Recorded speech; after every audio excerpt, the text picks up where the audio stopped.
1 in 6. In East Germany, 1 in 6 people was reporting to the secret police.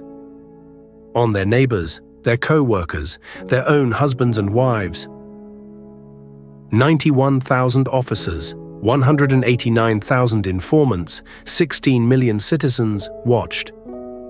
Then, in 1989, the wall fell, and the people broke into the building and found the files. 111 kilometers of them. This is the file. To understand how a state came to record so much about so many of its own people, you have to understand what East Germany was afraid of. The German Democratic Republic was founded in 1949 in the Soviet zone of occupation. From the beginning, it governed a population that, given the choice, tended to leave. Between 1949 and 1961, roughly 3.5 million East Germans crossed into West Berlin and never came back. Doctors, engineers, teachers. A country was being emptied. In August 1961, the leadership did what such governments tend to do when their people vote with their feet. They built a wall. But a wall only stops people from leaving. It does not stop them from thinking. It does not stop them from talking. And it does not stop them from trusting the wrong person. The instrument built to solve that problem was the Ministry for State Security. In German, it was shortened to a single word, the Stasi. Its longest-serving minister, Erich Mielke, ran it from 1957 until the very end. According to those who worked under him, he believed that every word spoken against the state could, in principle, be recorded. He very nearly proved himself right, but the Stasi's most refined weapon was not the prison cell. By the late 1970s, mass arrests had become an embarrassment abroad. So the ministry adopted a quieter doctrine. In internal directives from 1976 onward, it was given a name, Zersetzung. The word translates roughly as decomposition. The aim was to break a person without ever touching them. The declassified manuals were specific. Enter the target's apartment while they are away and move things. Turn a picture frame. Replace a book on a different shelf. Leave a door open that had been closed, just enough that the target begins to doubt their own memory.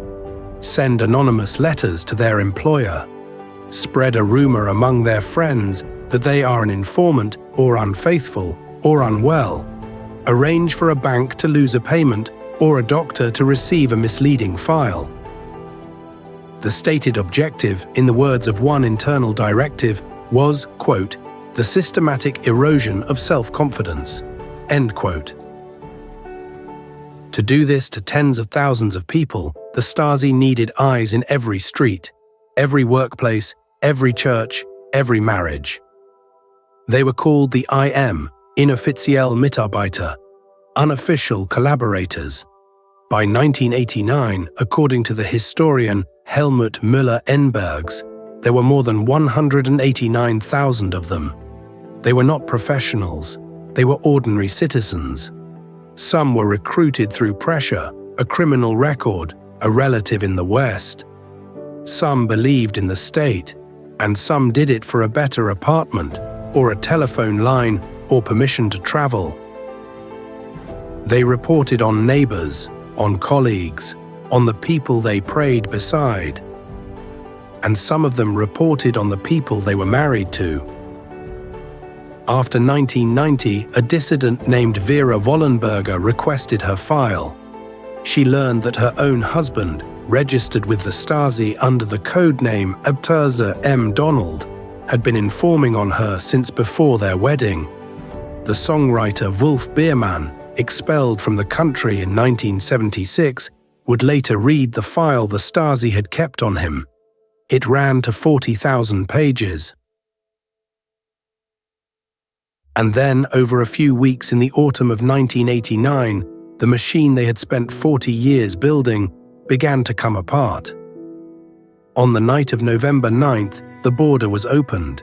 Inside Stasi headquarters on Normannenstrasse and in every district office across the country, officers began destroying their own files. They fed paper into shredders until the shredders burned out. Then they tore the pages by hand and stuffed them into sacks. By the time they stopped, an estimated 33 million pages, around 5% of the archive, had been destroyed. The other 95% was still in the building. On January 15, 1990, the people came for the building. Tens of thousands of citizens converged on Normanenstrasse and pushed through the gates.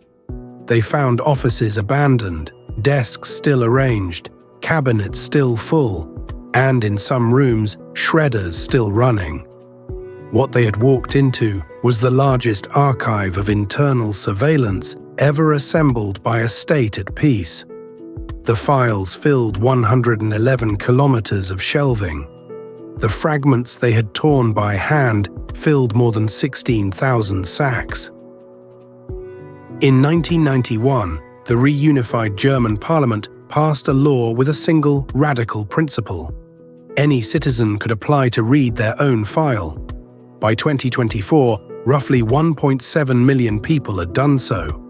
What they read reshaped marriages, friendships, and the way a whole generation understood its own past. The torn sacks are still being reassembled. Since 1995, archivists in Bavaria have been piecing the fragments back together by hand. A digital reconstruction project has run alongside them since 2007. After 3 decades, fewer than 5% of the sacks have been finished. What the Stasi files prove is that a state can record almost everything, about almost everyone. The harder question is the one East Germany answered by accident. What happens when the recording finally stops, and the people who were watched are handed the file and allowed to read who was watching? If this is the kind of story you want more of, subscribe.